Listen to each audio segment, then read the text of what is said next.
Good morning student. आज हम standard 7 में सब्जेक्ट संस्कृत में चैप्टर नंबर 7 पढ़ेंगे, जिसका नाम है सुक्तय। तो उसमें कुछ सुक्तय है, जैसे फर्स्ट वाला है ज्ञानम भार क्रिया विना।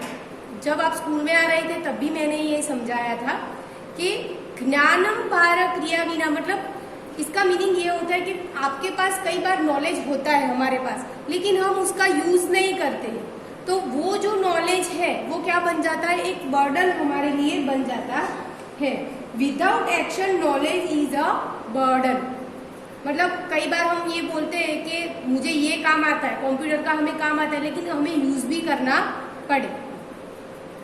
और अगर हम यूज नहीं करते उसका, जब जरूरत हमें हो तब, तो वो जो नॉलेज है वो बर्डन की तरह है।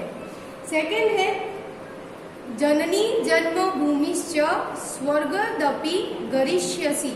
मतलब जो जननी है, जन्मभूमिश्च, जननी और जन्मभूमि दोनों, mother and motherland are greater than even haven.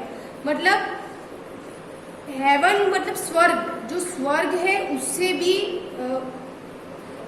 महान है। मतलब ये दोनों चीजें हमारे लिए बहुत इंपॉर्टेंट रखती है। तो हेवन से भी ज्यादा कौन कौन सी, एक हमारी मदर और मदरलैंड। आपदी मित्र परीक्षा। तो जब भी डिफिकल्टी आती है हमारी लाइफ में, परेशानी आती है, तब मित्र परीक्षा, तभी हमारे मित्रों की परीक्षा हो जाती है। क्योंकि कई बार हम मुसीबत में आते हैं तब कोई फ्रेंड हमारे साथ देता है और कोई फ्रेंड हमारा साथ नहीं देता है, तो यहाँ पर उनकी एग्जाम हो जाती है वन टाइप ऑफ, है ना। तो आपदी मित्र परीक्षा, जैसे कि शादी होती है हमारे घर पे तो सब आते हैं, सब फ्रेंड्स आएंगे खाना खाने, आज अड़ोस पड़ोस के भी लोग आएंगे। लेकिन हमारे घर में जब मुसीबत आती है तब हमारे साथ में जो खड़े रहते हैं वो हमारे मित्र होते हैं, वो हमारे फ्रेंड्स होते हैं। तो यहाँ पर ये हमें समझाया गया है कि जब मुसीबत का टाइम आता है तब फ्रेंड्स की परीक्षा होती है, आपदी मित्र परीक्षा। नेक्स्ट है श्रद्धावान लभते ज्ञान। श्रद्धा मतलब विश्वास रखना। जो श्रद्धा रखता है उसको ही ज्ञान प्राप्त होता है।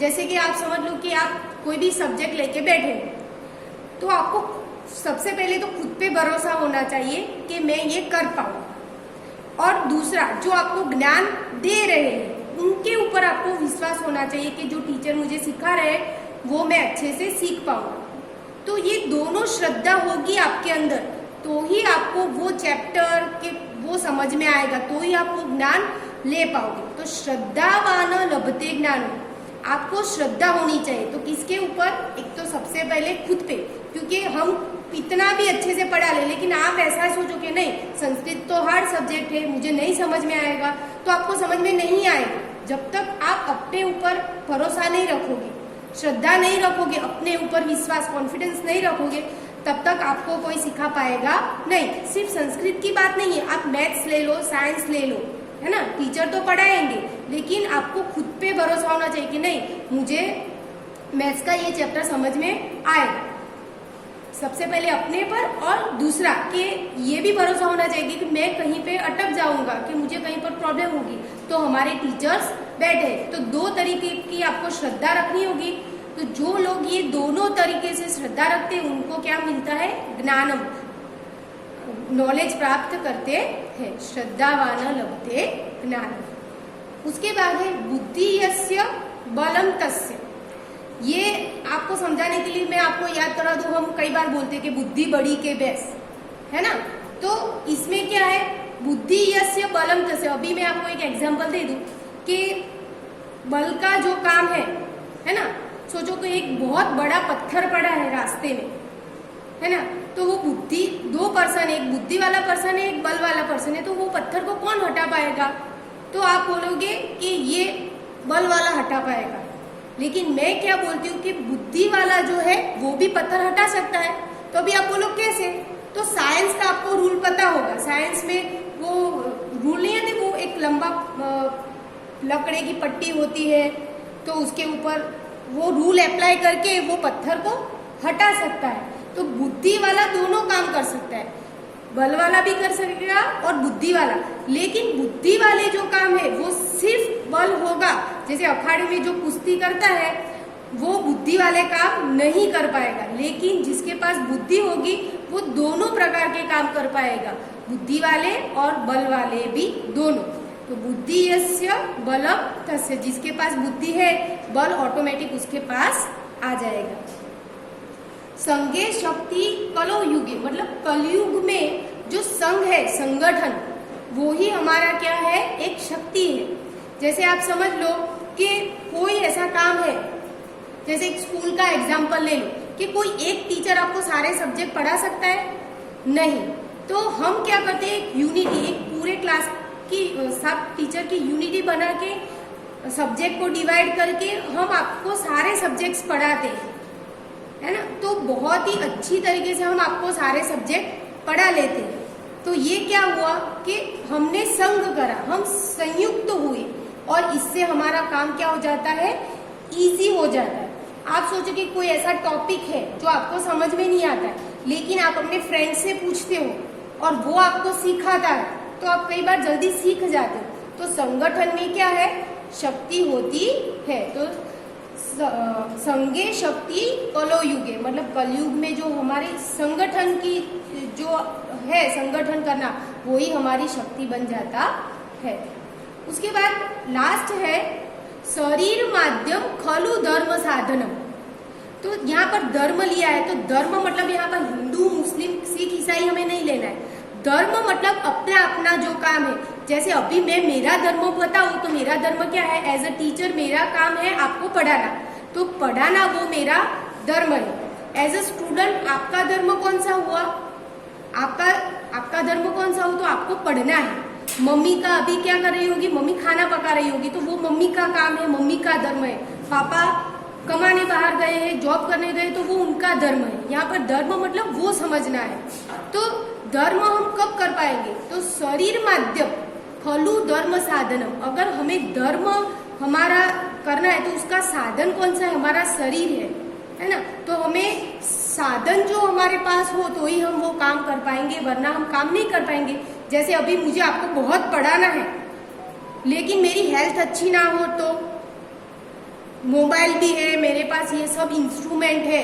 सोचो कि ये लॉकडाउन में ये ऑनलाइन क्लासेस हम कर रहे हैं, सब फुल फैसिलिटी मुझे दे, लेकिन मेरा शरीर, मतलब मैं बीमार पड़ जाऊं तो ये मेरा जो फर्स्ट इंस्ट्रूमेंट है वो अगर सही नहीं होगा तो बाकी सब इंस्ट्रूमेंट है तो भी वो काम के नहीं है। तो सबसे पहला जो हमारा इंस्ट्रूमेंट है वो हमें अच्छे से रखना पड़े, तो ही मैं आपको पढ़ा पाऊंगी। अभी आप सोचो कि आप बीमार पड़ जाओगे, आपका शरीर जो है वो ही साधन है, आप बीमार पड़ जाओगे तो आपको ये वीडियो सुनने में भी इंटरेस्ट नहीं आएगा, है ना। पापा के लिए सोचो, मम्मी के लिए, कि मम्मी बीमार हो गई तो मम्मी को आपको अच्छे से अच्छा खाना खिलाना है, लेकिन वो बीमार है तो नहीं खिला पाएगी। तो कोई भी धर्म, यहाँ पर समझो धर्म, अपना धर्म अच्छे से हमें करना है तो सबसे पहला हमारा साधन शरीर है और उसे हमें अच्छे से रखना है। तो शरीर माध्यम खलु धर्म साधन, मतलब हकीकत में हमारा जो शरीर है वही हमारा इंस्ट्रूमेंट है और उसको अभी हमें क्या करना है, स्ट्रॉन्ग रखना है। तो यहाँ पर हमारा चैप्टर नंबर जो 7 है वो मैंने एक्सप्लेन कर दिया है। यहाँ पर आप देखो नीचे एक्सरसाइज दी है, एक्सरसाइज में देखेंगे कंप्लीट द फॉलोइंग मैगजीन। तो यहाँ पर ब्लैंक क्रियाविना, तो ज्ञानम भारत क्रियाविना, ब्लैंक मित्र परीक्षा, आपदी मित्र परीक्षा, बहुत ही इजी है ये एक्सरसाइज। थर्ड वन है ब्लैंक लभते ज्ञानम, तो श्रद्धावान लभते ज्ञानम, ब्लैंक बलम तस्य, तो बुद्धि यस्य बलम तस्य। लास्ट है धर्म साधनम, तो शरीर माध्यम खलु धर्म साधनम। उसके बाद क्वेश्चन 2 देखो, क्वेश्चन 2 में है find other 3 magazines like this and write them here. 3 और दूसरे फाइंड करने हैं जो मैंने यहाँ पर लिखे कि यत्र नार्यस्तु पूज्यन्ते रमन्ते तत्र देवता, जहाँ पर नारी लोगों की रिस्पेक्ट होती है वहां पर देवता होते हैं। नास्ति विद्या समम चक्षु। जो विद्या समम, जो पढ़े लिखे होते हैं उसका नजरिया ही कुछ और होता है ना। वो कोई भी मैटर को अलग तरीके से देख सकते हैं। जो विद्या है वही एक हमारा चक्षु है, मतलब आंख है हमारी। सर्व तीर्थमयी माता सर्वदेवमय पिता, ये जो मैगजीन है वो तो हमने 6th स्टैंडर्ड में पढ़ा हुआ है ना, कि सर्व तीर्थमयी माता। हम तीर्थ स्थान में जाते हैं लेकिन हमारा तीर्थ स्थान हमारी माता ही है, और जो पिता है वो सारे देव समान है। तो यहाँ पर हमारा जो चैप्टर नंबर 7 है वो कंप्लीट होता है। I hope you understood. Okay student, bye.